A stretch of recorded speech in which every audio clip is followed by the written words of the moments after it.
have that person on your show and you proceed to glaze him, you ought to own it.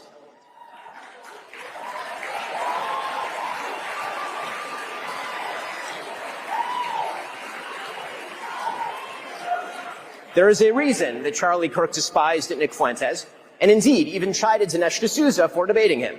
He knew that Nick Fuentes is an evil troll, and that building him up is an act of moral imbecility.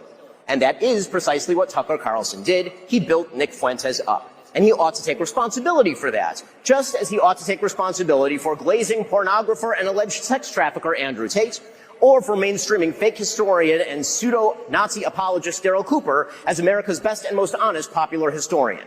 Hosts are indeed responsible for the guests they choose and the questions they ask those guests.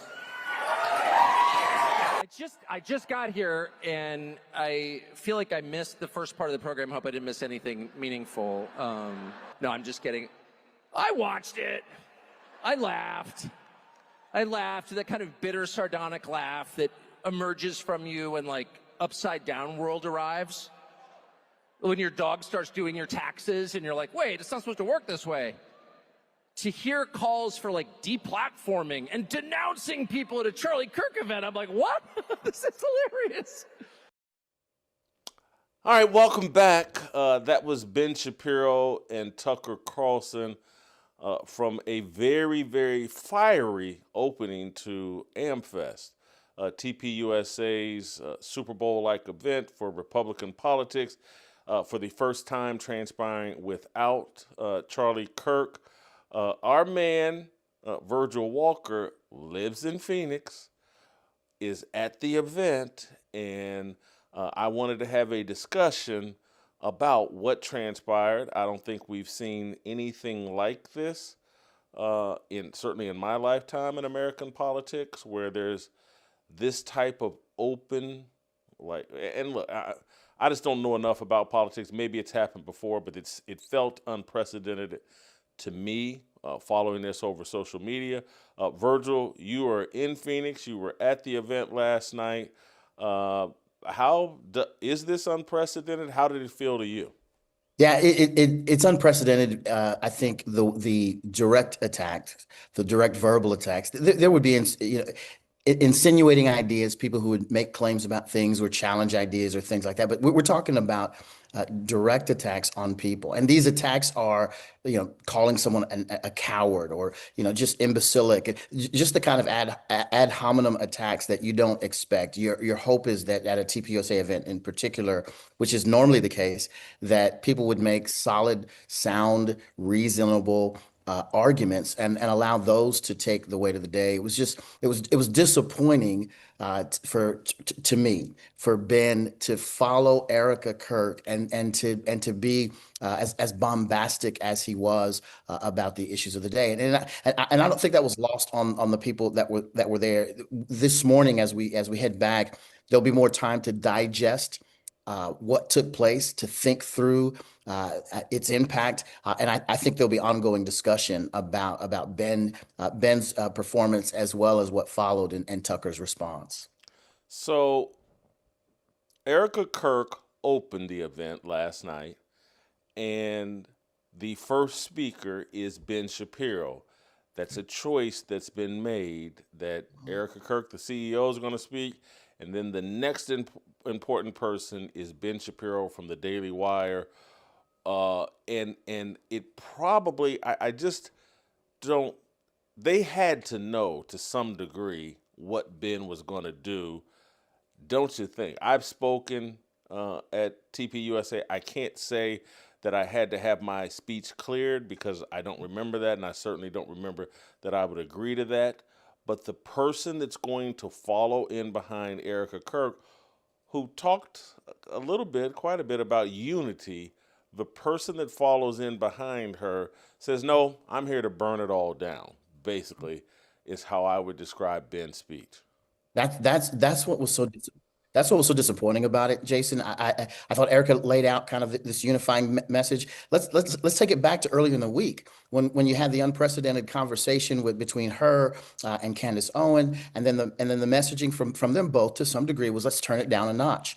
to walk into the event and have Erica do absolutely that, and then to follow behind Ben Shapiro, who took the stage and really took direct shots at people, in my estimation, in personal ways. It just did not match the energy that I think was desired by leadership at TPUSA. I don't know that anyone vets, hey, send us your notes ahead of time, that kind of thing.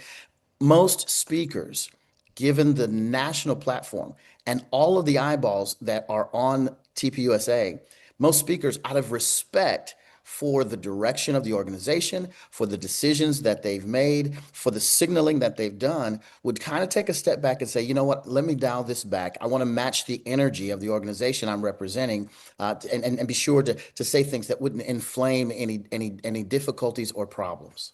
That's not what Shapiro did. What would you say to someone like me whose instincts might be like, hey, this is necessary? Like, let's have the mask come off Sure. and have people say what they really, really think.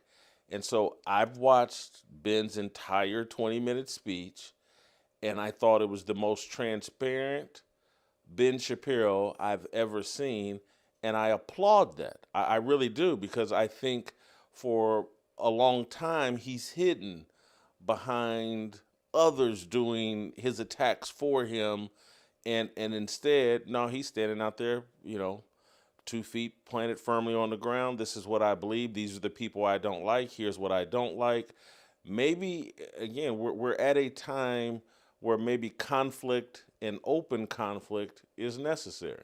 Yeah, I hear you. And I'd have no problem with the speech that he gave being delivered on his platform. That's my only thing. My thought about that is, if he wanted to be that transparent, I agree with you. If you watch that speech, you will see the real Ben Shapiro. I don't disagree with you. I think that for better for worse, that's the impact of last night. But out of respect, because one of the arguments that he made in his speech was that we should stand on the side of Erica Kirk. The problem was that's not what he demonstrated last night when he got up and did what he did. And so if we're gonna side with Erica Kirk, if we're gonna follow her leadership, she's calling for unity. There's an obvious message to dial back kind of some of the bombastic rhetoric. That wasn't demonstrated in what it was a contradiction in the way that Shapiro delivered his message. Furthermore, if he wanted to take that full speech and even add extra emphasis, expletives, and whatever else he wanted to add to it, went onto his own show and delivered that, I wouldn't have a problem with it. I say, okay, that's Ben. He's on his. My issue is where he took the speech. Yeah, I disagreed with points he made and things he said, but that's neither here nor there. My thought process is that probably wasn't the speech for the TPUSA stage. Now I'm going to go a tiny bit more cynical. Perhaps, again, hey, we're opening up AmFest. I'm going to open it up as the CEO. I'm going to turn it over to Ben Shapiro immediately following me. Maybe Ben Shapiro did exactly what Erica Kirk wanted done. I think that's fair to speculate. And I know we're not supposed to speculate, I guess, or we're not supposed to be human beings, and unless we have concrete evidence that Erica Kirk said, hey, give this speech, I can't have this conversation. But I can have this conversation because actions speak louder than words, and the actions of putting Ben on directly after her speaks volumes, and it's hard for me to believe that he didn't have some sort of okay to give a hyperbolic speech. But perhaps it wouldn't have been problem. I think there are ways if the goal is to address the issue of defamation or whatever you want to call it, that they believe that Candace is engaged in. If you want to address those issues, there was a way to do it without separating the entirety of the audience. There were applause lines that he had to wait for. in order for them to kind of manifest themselves. You and I have attended a black church. If somebody's preaching real good, you don't have to they don't have to wait for the amen. The amens are coming, right?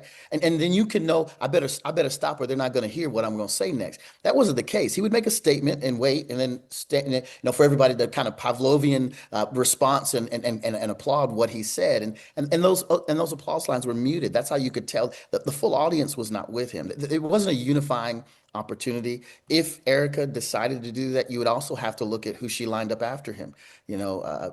Russell Brand, and then followed by that was Tucker Carlson.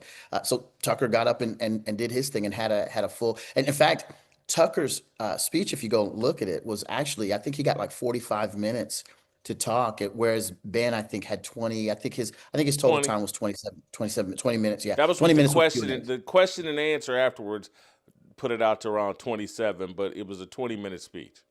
And Tucker actually got the longest speech portion of the talk. So if you want to kind of split hairs and look at who got more time and the emphasis, you could do that as well with what Tucker shared.